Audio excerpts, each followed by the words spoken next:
love explode and bring the dead to life. A love so bold to see a revolution somehow. The love explode and bring the dead to life. A love so bold to see a revolution somehow. Now I'm lost in your freedom. In this world I've overcome. My God's not dead, he's surely alive, and he's living on the inside, roaring like a lion. God's not dead, he's surely alive, and he's living on the inside, roaring like a lion.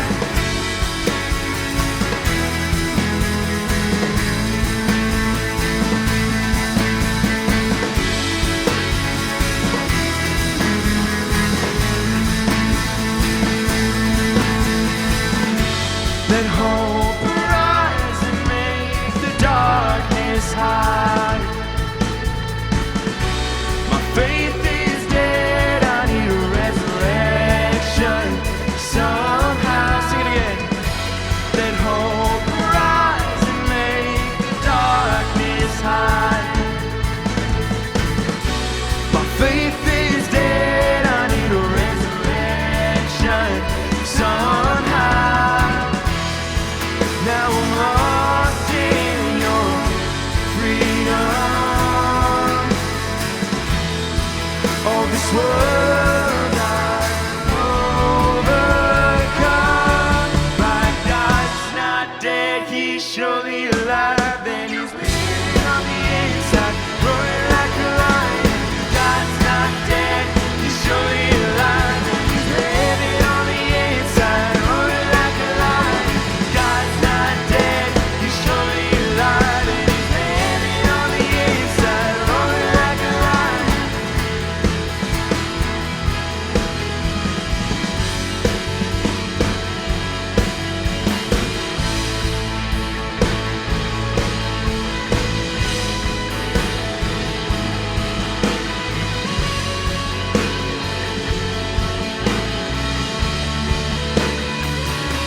Let heaven roar and fire fall. Come shake the ground with the sound of revival. Let heaven roar and fire fall. Come shake the ground with the sound of revival. Let heaven roar and fire fall. Come shake the ground with the sound of revival. My God's not dead, he's surely alive, and he's living on the inside, roaring like a lion. God's not dead, he's surely alive, and he's living on the inside, roaring like a lion.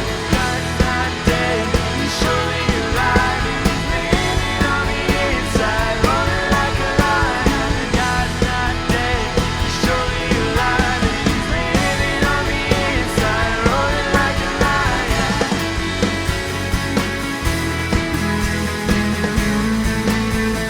Surely alive,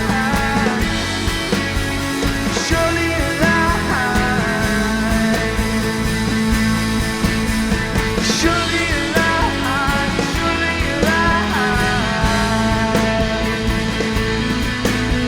surely alive, surely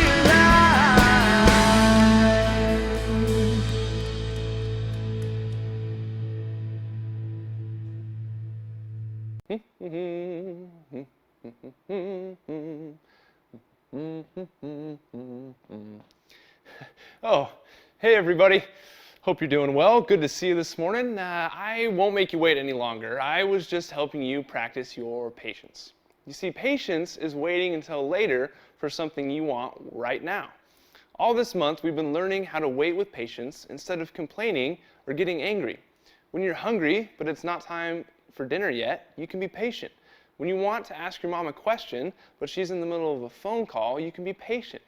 When something's happening to you that just doesn't make any sense, you can be patient and trust that God has a bigger plan. Let's see what there is to learn about patience today. The Bible. It's 66 books of history, stories, letters, and poetry that fit together to form God's one big story. The epic adventure of how He created us and loves us so much that He made a way to rescue us. As we travel through the Bible, from Genesis to Revelation, we discover people who met God and found their lives changed forever.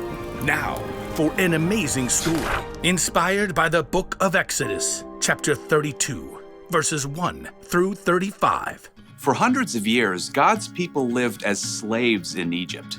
They cried out to God, and God rescued them. He led them through the midst of the Red Sea to freedom in the wilderness. And that's where He showed His love and care by providing bread from heaven and water from solid rock. 3 months later, God led His people to Mount Sinai, where they camped at the foot of the mountain in the desert. Moses was called to by God from the mountain. Say to my people, the Israelites, you have seen for yourselves what I did to Egypt. You saw how I carried you on the wings of eagles and brought you to myself. Now obey me completely. If you do, then out of all the nations, you will be my special treasure. Moses shared God's word with the people. We will do everything the Lord has said. God called Moses to meet with Him on the mountaintop. Moses spoke to the elders of the Israelites before he left. Wait here until I come back. My brother Aaron and Hur will stay with you. Anyone who has a problem can go to them. Don't sweat it. We got this. No one can come up. The mountain is holy. Noted. I'll see you soon-ish. Have fun storming the mountain. As Moses and his assistant Joshua began to climb the steep slopes, the glory of God settled on Mount Sinai like thick cloud and burning fire. I will give you stone tablets. They contain the law and commandments I have written to teach the people. Moses stayed within the cloud on top of Mount Sinai, talking with God for 40 days and nights. Meanwhile, back at the camp, the Israelites were growing restless. I'm so, over this desert camping thing. That Moses seems kind of unreliable to me. Yeah, what if he's making up all the God stuff? You know, besides the cloud and the Red Sea and food from heaven and all that. He's certainly taking long enough. Hey, Aaron, where's your brother? Aaron shrugged and pointed to the cloud that hovered over the mountain. You know as much as I do. We need someone to really take charge. A God we can see, a God who will lead us. Keep talking, bro. Moses may have brought us out of Egypt, but he's just disappeared. Poof. What are you gonna do, Aaron? Aaron was tired of the people's complaining, so he buckled under pressure. Give me all your gold jewelry. Aaron took all the gold the people brought him and melted it down. Then he shaped it into the form of a golden calf. Israel, here is your God who brought you out of Egypt. It's so shiny. Well, when Aaron saw how excited the people were, he built an altar in front of the calf. Tomorrow will be a feast day. So all the next day, the Israelites brought sacrifices to honor a golden calf made out of their own jewelry. The people ate, drank, and danced wildly in front of the statue. Who wants to walk like an Egyptian? Huh? Not me. We just got out of there. Thanks to this amazing calf. Back on the mountain, in the midst of the cloud, God spoke to Moses. Go down. Your people you brought up out of Egypt have become very sinful. They have turned away from what I commanded. Heartbroken, Moses and Joshua made their way back down the mountain. Moses carried 2 heavy stone tablets covered with the laws God had given. two men stopped in their tracks. Wait, is that the sound of war? It's not the sound of winning or losing. That's singing. Moses and Joshua picked up their pace, scrambling down the mountainside. As they approached the camp, Moses saw the golden calf. Dazzling in the sunlight, the Israelites danced wildly around it. Inconceivable! Moses was so angry, he took the stone tablets and hurled them to the ground. Stop!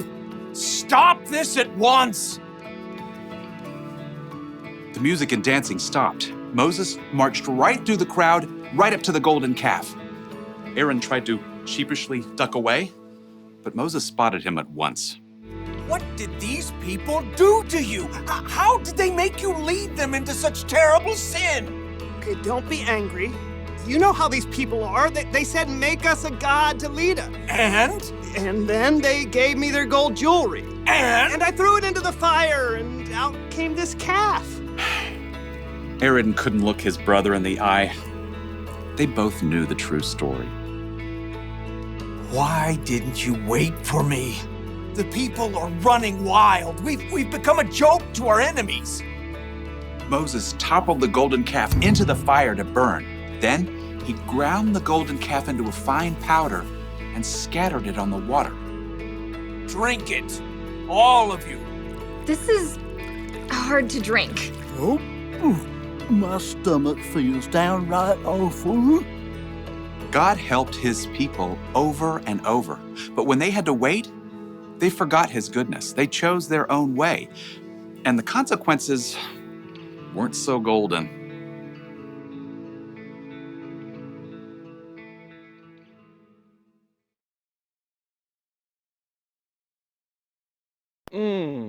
That soup must have been so good.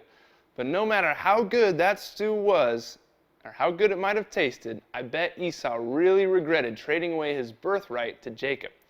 Jacob ended up playing a big part as a leader of his family in God's big story. As a matter of fact, Jacob was part of the family line that eventually led to Jesus. Because Esau was impatient, he missed out on all of that, even though it was originally his birthright. The next time you have to wait for something you really want, take a second to think. Think about what it could cost you if you're not patient. Remember, if you don't wait, it could cost you.